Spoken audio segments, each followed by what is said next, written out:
Welcome back, everybody, to the deep dive.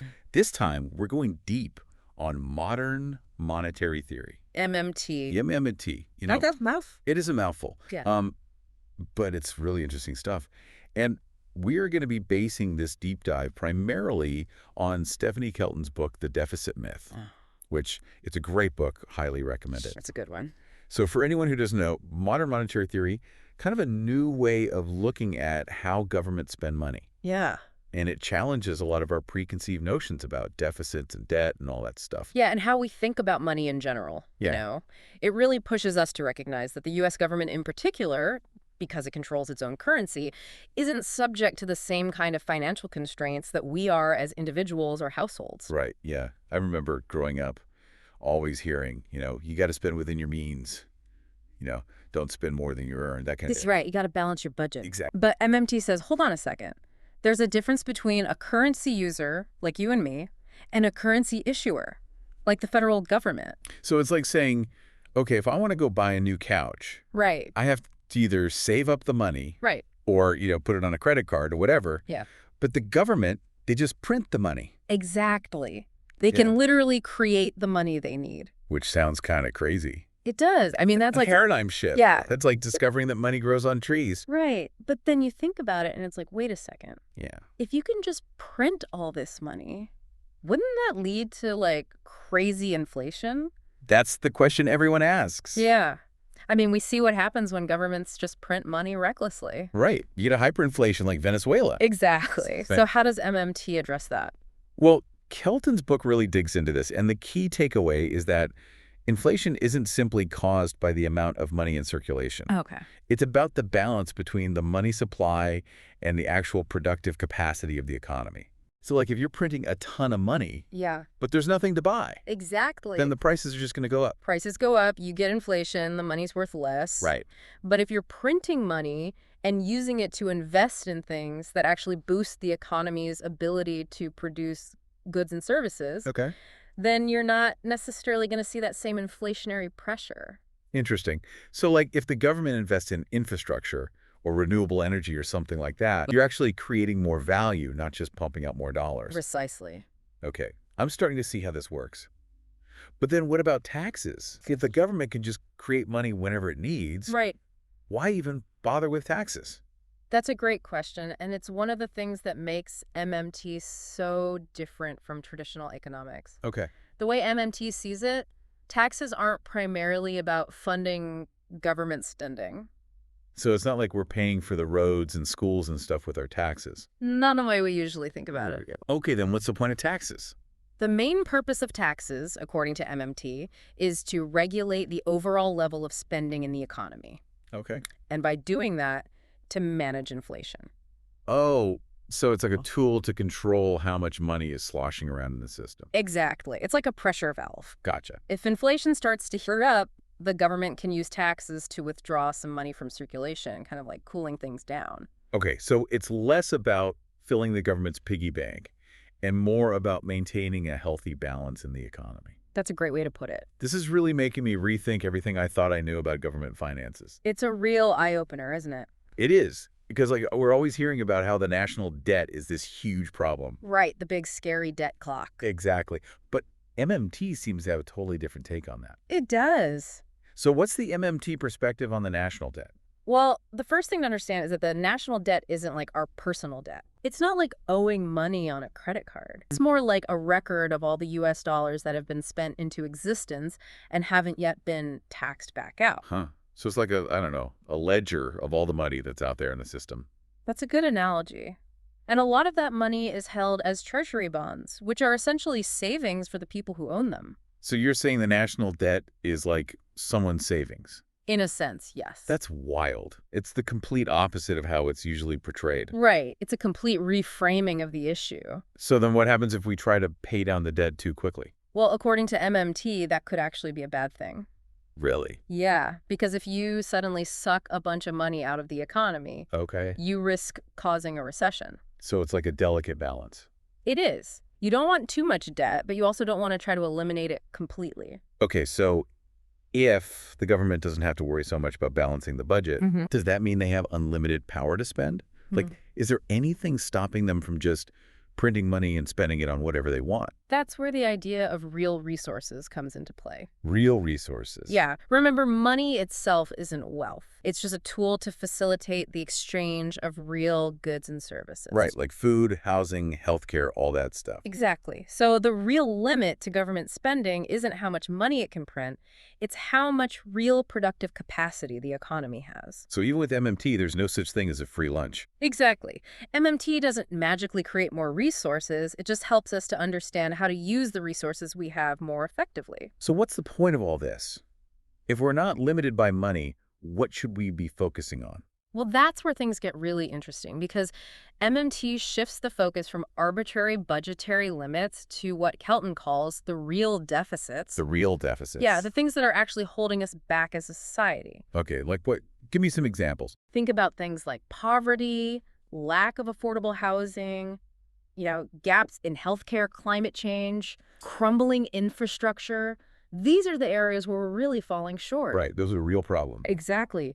And MMT says, instead of being obsessed with balancing the budget, we should be directing our resources towards solving these real deficits. Okay, so it's not about whether we can afford to do these things. It's about whether we have the resources and the will to actually make them happen. Precisely. So it's like MMT forces us to ask, what kind of world do we want to live in? And then figure out how to make it happen, rather than letting these arbitrary financial constraints dictate what's possible. That's a great way to put it. So it's a more optimistic way of looking at things. I think so, yeah. It opens up a whole new realm of possibilities. Okay, but I got to ask, Yeah. how does this all play out in the real world? Like, Yeah. what are some concrete examples of how MMT could be used to address these real deficits? Well, one of the big ideas that's often associated with MMT is a federal job guarantee. A federal job guarantee. What's that? It's basically the idea that the government would act as an employer of last resort. Okay. So anyone who wants a job can have one. Wow, that's ambitious. It is. But think about it. If everyone had a decent paying job, Yeah. we'd have less poverty, less crime, a stronger economy overall. Right, it makes sense. But wouldn't that be incredibly expensive? Well, remember, under MMT, the government doesn't have to pay for things in the same way that we do. Okay. It can create the money it needs to fund these programs. Right, right. So the real cost isn't the money itself, it's the resources that are used. Exactly. It's the labor, the materials, the expertise. Okay, so as long as we have those things available, we can make it happen. That's the idea. I can see how this could be really transformative. Yeah. But I also imagine it would be pretty controversial. Oh, definitely. It's a big departure from conventional economic thinking. Right. So I guess the question is, are we ready for such a radical shift? That's the million-dollar question. Yeah. But I think it's a conversation we need to be having. Absolutely. Okay, so we've talked about how MMT reframes our understanding of deficits and debt Yeah. and how it can be used to address these real-world problems. But what about global trade? Trade. Another area where MMT challenges the status quo. Okay, because we always hear about how trade deficits are bad. Right. That we're losing out to other countries. Exactly. So what does MMT say about that? Well, remember our couch example. If I buy a couch from a store, Yeah. I'm running a trade deficit with that store. Because you're importing a couch and not exporting anything back to them. Exactly. But that doesn't mean I'm worse off. Right, you get a couch. Exactly. And if that couch was made overseas, it just means I'm running a trade deficit with another country. So it's not necessarily a bad thing. Not necessarily. If we're importing goods that improve our standard of living and we have the resources to do so, then a trade deficit might not be a cause for concern. Interesting. So all that talk about trade wars and tariffs and stuff Yeah. is kind of misguided. According to MMT, yes. It distracts from the real issues, which are making sure everyone has access to the goods and services they need to thrive. Okay, so MMT offers a pretty different perspective on trade. It does. It encourages us to think more about cooperation and less about competition. Right, so if we're not so worried about trade deficits, Right. what are some of the other challenges that MMT can help us to address? Well, we've already talked about some of them. Poverty, inequality, climate change. Right. But there are others too, like access to quality health care. affordable education, Yeah. making sure everyone has a decent place to live. Those are big challenges. They are. But MMT gives us a framework for tackling them. By shifting our focus from financial limitations to real-world possibilities. Exactly. It's about using the power of government to create a more just and sustainable society. It's a pretty inspiring vision. Not everyone is on board with this. Right. It's a big change, a big challenge to the way we've always thought about things. Exactly. So there are definitely some criticisms of MMT. I mean, one of the biggest ones is that it gives the government too much power. Yeah, I can see how that would be a concern. Right. Because if you're saying the government can just create money to pay for things, Yeah. then what's to stop them from going overboard? Right. Like what's to prevent them from printing so much money that it causes hyperinflation? Right. That's a legitimate worry, and it's something that MMT proponents have to address. So what do they say to that? Well, they emphasize that MMT isn't about just printing money willy-nilly. Oh. It's about spending strategically, making sure that government spending is aligned with the real resources that are available in the economy. So like making sure that there's enough stuff to buy with all that new money. Exactly. Because if you increase the money supply without increasing the supply of goods and services, Yeah.